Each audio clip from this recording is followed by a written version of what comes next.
छोटे से गांव में टुनटुनी अपने पिता टुन्नू चिड़ा के साथ रहती थी। वो लोग बहुत ही गरीब थे। टुन्नू चिड़ा जमींदार कड़कनाथ सेठ के खेतों में मजदूरी किया करता था। कड़कनाथ सेठ बहुत ही जालिम और लालची पक्षी था। वो मजदूरों से बहुत काम करवाता, लेकिन समय पर उन्हें मेहनताना नहीं देता था। एक दिन अचानक से टुन्नू की तबीयत खराब हो गई। वो खून की उल्टियाँ करने लगा। ये देख उसकी बेटी टुनटुनी बहुत घबरा गई। पापा पापा तुम्हें अचानक क्या हो गया? मैं डॉक्टर बुलबुल को लेकर आती हूँ, तुम डरो नहीं। फिर टुनटुनी चिड़िया डॉक्टर बुलबुल को लेकर घर आती है। वो टुन्नू चिड़ा का चेकअप करती है। बेटा, तुम्हारे पिता की हालत कुछ ठीक नहीं लग रही है। मैं कुछ दवाइयाँ दे रही हूँ, पर अगर 3 दिन के अंदर ये ठीक नहीं हुए तो तुम इन्हें शहर के अस्पताल ले जाना पड़ेगा। फिर 3 दिन यूं ही गुजर गए, लेकिन टुन्नू चिड़ा की तबीयत में कोई सुधार नहीं आया, बल्कि उसकी तबीयत और ज्यादा बिगड़ने लगी। फिर टुनटुनी चिड़िया अपने पिता टुन्नू चिड़ा को शहर के अस्पताल ले गई। वहाँ के डॉक्टर ने ऑपरेशन का बता दिया, जिसे सुनकर टुन्नू चिड़ा अपनी बेटी टुनटुनी चिड़िया से कहता है, बेटा तुम मुझे यहाँ से ले चलो, मैं ठीक हूँ। मुझे यहाँ से इलाज करवाने की कोई जरूरत नहीं। तुम ठीक नहीं हो पापा, मैं तुम्हारा इलाज करवाऊंगी। पर बेटा पैसे कहाँ से आएंगे? उसकी चिंता तुम मत करो, मैं कुछ न कुछ उपाय जरूर निकाल लूंगी। फिर अगले दिन टुनटुनी चिड़िया अपने पिता को बिना बताए जमींदार कड़कनाथ सेठ के पास चली गई।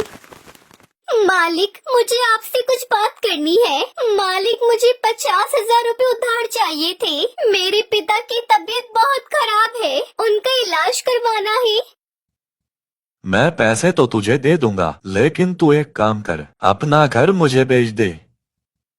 मैं अपने पिता को कुछ नहीं होने दे सकती। मैं अपनी मेहनत से फिर से घर बनवा लूंगी। अच्छा ठीक है मालिक, मुझे आपकी शर्त मंजूर है, पर मालिक पिताजी को ठीक होकर वापस आने दीजिए, फिर मैं घर खाली कर दूंगी। अच्छा ठीक है, मैं तुझे 1 महीने का समय देता हूँ। टुनटुनी चिड़िया पैसे लेकर अस्पताल में जमा कर देती है। टुन्नू चिड़ा का ऑपरेशन हो जाता है और कुछ दिनों में वो बिल्कुल ठीक हो जाता है और अपने घर वापस आ जाता है। ऐसे ही 1 महीना पूरा हो गया। कड़कनाथ से टुनटुनी चिड़िया के घर आता है। अरे सेठ जी आप यहाँ? सुन टुनटुनी, तेरी 1 महीने की मोहलत पूरी हो गई है, इसलिए अभी के अभी ये घर खाली करके दफा हो जाओ। पिताजी मुझे माफ कर दो। आपके इलाज के लिए जो पैसे मैंने अस्पताल में दिए थे, वो मुझे घर बेचकर ही मिले थे। मैं आपको नहीं खो सकती थी, इसलिए मैंने सब किया। चलो यहाँ से पिताजी, अब ये घर हमारा नहीं, ये जमींदार कड़कनाथ सेठ का है। हम दोनों जंगल में रह लेंगे। ये कहकर टुनटुनी चिड़िया अपने पिता के साथ जंगल में चली जाती है और पत्तों का घर बनाकर उसमें रहने लगती है। ऐसे ही काफी दिन गुजर जाते हैं। एक दिन टुनटुनी चिड़िया भोजन की तलाश में जंगल में जा रही थी, तभी उसे एक साधु बाबा जख्मी हालत में बेहोश मिलते हैं। वो उन्हें बड़ी मुश्किलों से अपने घर लेकर आती है और अपने पिता से कहती है, पिताजी ये देखिए, ये साधु बाबा मुझे जंगल में जख्मी हालत में मिले। मैंने घर लेकर आ गई। इन्हें इस हालत में छोड़कर आने का मेरा दिल नहीं किया। फिर टुनटुनी और टुन्नू चिड़ा मिलकर साधु बाबा की बहुत सेवा करते हैं। वो उसके जख्मों पर मरहम पट्टी रखते हैं और कुछ दिनों में वो साधु बाबा पूरी तरह ठीक हो जाते हैं। तुम दोनों ने इतने दिनों तक मेरी बहुत सेवा की, इसलिए मैं तुम दोनों को कुछ देना चाहता हूँ। आज से तुम दोनों का दुख दर्द खत्म हो जाएगा। ये पत्तों का घर पैसों का घर बन जाएगा। फिर साधु कमंडल से पानी लेकर मंत्र पढ़कर उस घर पर छिड़क देता है और देखते ही देखते पत्तों का घर पैसों का घर बन गया। ये देखकर टुनटुनी और टुन्नू चिड़ा हैरान हो गई। पर बाबा जी एक बात है, अगर हमारे इस घर के बारे में गांव के किसी भी पक्षी को पता चल गया तो क्या होगा? वो पक्षी तो पैसों की चोरी करने के लिए आएंगे, तब हम क्या करेंगे? ऐसा कुछ नहीं होगा, ये एक जादुई घर है। तुम दोनों के अलावा अगर कोई दूसरा इस घर को छुएगा तो पत्थर का बन जाएगा। तुम लोग जब चाहो इस पैसों की दीवार से पैसे निकाल कर खर्च कर सकते हो।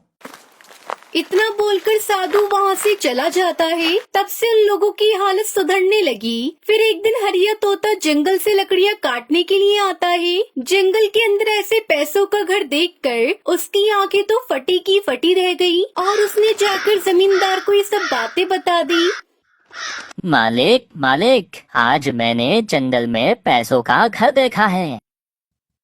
ये सुनकर कड़कनाथ सेठ अपने कुछ सेवकों को लेकर टुनटुनी के घर पहुंच जाता है और पैसों का अद्भुत घर देखकर वो सभी चौंक गए। तब जमींदार कड़कनाथ सेठ ने टुनटुनी से कहा, अरे इस जमीन पर घर बनाने की तेरी हिम्मत कैसे हुई? अभी के अभी घर से निकल जा, नहीं तो। सेठ जी, इस जंगल पर आपका कोई अधिकार नहीं है। मैं इस घर से नहीं जाऊंगी। ये पैसों का घर हमारा है। आप यहाँ से चले जाइए। यह पूरा गांव मेरा है और जमीन और घर भी मेरा है। चुपचाप निकल जा यहाँ से, नहीं तो मैं तेरा घर तोड़ दूंगा।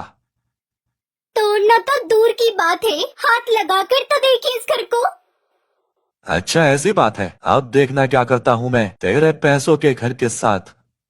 जमींदार कड़कनाथ सेठ जब उस घर को तोड़ने के लिए हाथ लगाता है तभी जमींदार एक पत्थर की मूर्ति में बदल जाता है। ये देख वहाँ मौजूद सभी पक्षी चौंक जाते हैं और सभी अपनी अपनी जान बचाने के लिए वहाँ से भाग जाते हैं। और फिर उस दिन के बाद से और कोई भी टुनटुनी और टुन्नू चिड़ियों को परेशान नहीं करता।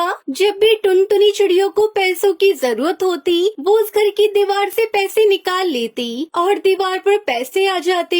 फिर टुनटुनी पैसों की मदद से अपनी आगे की पढ़ाई करती है और वो दोनों खुशी खुशी अपनी जिंदगी पैसों के घर में बिताने लगते हैं।